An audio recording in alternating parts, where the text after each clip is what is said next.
Abdul Carter. Here he is out there today in that new jersey. You see him. I mean, listen, I get it. He couldn't go after some of the greats, maybe, but he's ready to be great in his own right. And here's a look at some of the notable players to wear 51. The last to wear it was linebacker Azeez Ojulari, who signed a free agent deal with the Eagles this offseason. 3 players have won Super Bowls with the Giants wearing this number. All 3 were linebackers, by the way. Zach Biasi, Bobby Abrams, Robbie Jones. In total, 20 players have worn number 51 for New York, and I am sure that Abdul will tell you he will be the best. Let's read and react to some rookie minicamp storylines starting right there in New York, where Carter spoke to the media today about his new jersey number. We're going to take a listen. I feel good. I feel like it's going to have to grow on me a little bit, but it's feeling good right now. How'd you settle on 51? Pretty much what we had available, so it was a good number. Is it set or could you change it for the regular season? It's pretty much set. I'm just happy to be out here playing football. That's really that's all I'm worried about. And pretty much what we had available about took me out. Kyle, okay. I know how he feels. I know. How does playing behind a D-line like that make life easier for those Giants linebackers? Yeah, I know how he feels. I had 95 as a rookie. We had to change that quickly to 53. Yep. But my reaction to playing with that D-line, I think the Giants have one of the best D-lines in the league, next to the Ravens, of course. But to play against that D-line with Dexter Lawrence in the middle, I mean, he's going to take all the double teams, so there's going to be a lot of one-on-one for Abdul Carter. So shout out to Dexter Lawrence taking it up in the middle, and then those boys on the edges from Brian Burns to Abdul Carter, they're going to be a problem. Now, I can't wait to see what this defense actually looks like. It's a great point by you. All right, let's go to another rookie that's in mini camp today, to Vegas next. Ashton Jeanty starting out there. He met with the press earlier today. That's where we begin. It's great, it's a new brotherhood. We all welcome each other, getting to know each other. Pete Carroll was saying it yesterday. We all got to be connected and build relationships, and that's going to make us a better team and teammates. He's dope. He's everything everybody says he is. Attention to detail. Just a great coach, great energy, great personality, and I'm excited to continue building a relationship with him. Jeanty caught up with his center, Jackson Powers Johnson, this week. You see him catching up right there. There you Boys go. Getting there ready you to go. Now, D-Wood, there you love go. That, okay? What can a good back do for an offensive lineman? Oh, first thing that came to mind, Lord, ground and pound, baby. Like a great back just enhances a good offensive line because they hit the hole harder. You don't have to work as hard to strain the sustained blocks.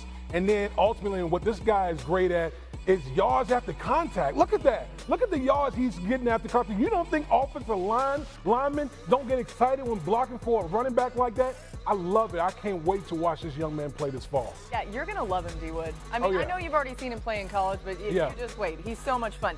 Let's go to Chicago next, where the team added some playmakers for Caleb Williams in year 2, including Luther Burden III, who met with the media today. Listen to this. The chip on your shoulder a couple weeks ago after you were picked on day 2 instead of day 1. Is that something that you leave behind on draft weekend, or is that something you're carrying with you here? No, that's staying with me forever. So everybody who passes upon me got to pay. Okay, now you see Luther there arriving at rookie minicamp for the Chicago Bears. Nina, how do you expect the offense to look different with new head coach Ben Johnson in the mix, especially knowing all these weapons they've added for Caleb?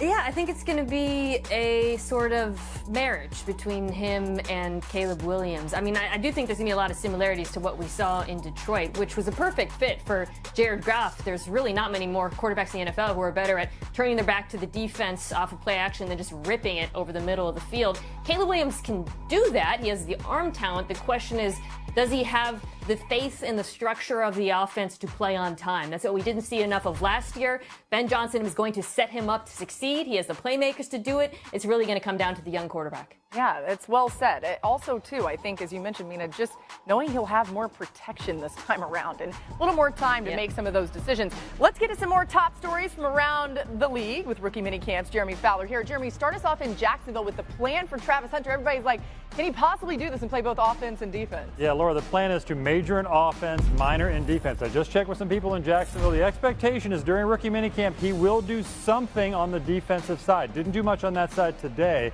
It was mostly offense, but they are going to invest in him on both sides. In some capacity, could be more of like a third down cornerback. I have a great comp for Travis Hunter I've got from multiple people around the league. The Diggs brothers. He's Stephon and Trevon Diggs all in one. Like that. And next we got Tyler Shuck, the second-round rookie quarterback with the Saints. He's really got a chance to play here early because of the uncertainty around the Derek Carr situation. There are people around the league who are skeptical that he'll play for the Saints this year because he's got this shoulder injury. He was open-minded about potentially going to other teams earlier this offseason. So stage appears to be set here, and he's played a lot of football. I'm told the coaches now, they're not really working much with Carr. It's more with these young players. We'll see who wins the job.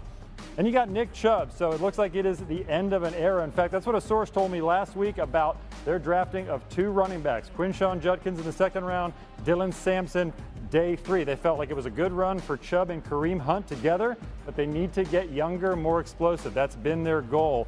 So it looks like Chubb will be most likely playing elsewhere. Chicago Bears are a team that could use a running back. We'll see what happens there. And you got Shedeur Sanders, of course, first day with the Browns today. Looked good. They're moving around. Him and Dylan Gabriel are trading shots. So the Browns are going to keep 4 quarterbacks throughout this offseason with Joe Flacco probably in pole position. I would say he'd be the favorite to start right now if you had to pick one. Kenny Pickett. Browns are going to see what they do.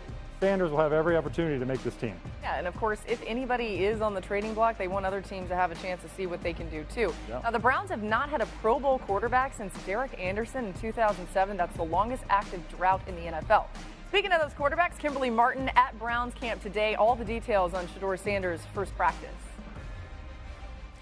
With 2 rookie quarterbacks in need of extra on-field work, the Browns strategically held a longer 7-on-7 period to accommodate the need for more reps to go around. Both Shedeur Sanders and Dylan Gabriel split about 3 dozen reps in individual drills, and then Gabriel took the first reps of team drills. But head coach Kevin Stefanski said, don't read into who goes first or second. Instead, Stefanski stressed that rookie minicamp is part competition and part instruction. And after day 1 of applying what they learned from the meeting room to the field, Stefanski said that both QBs did a nice job. But the evaluation, he added, is ongoing.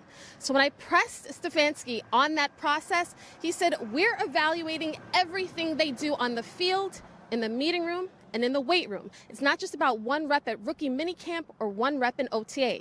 It's really about the body of work.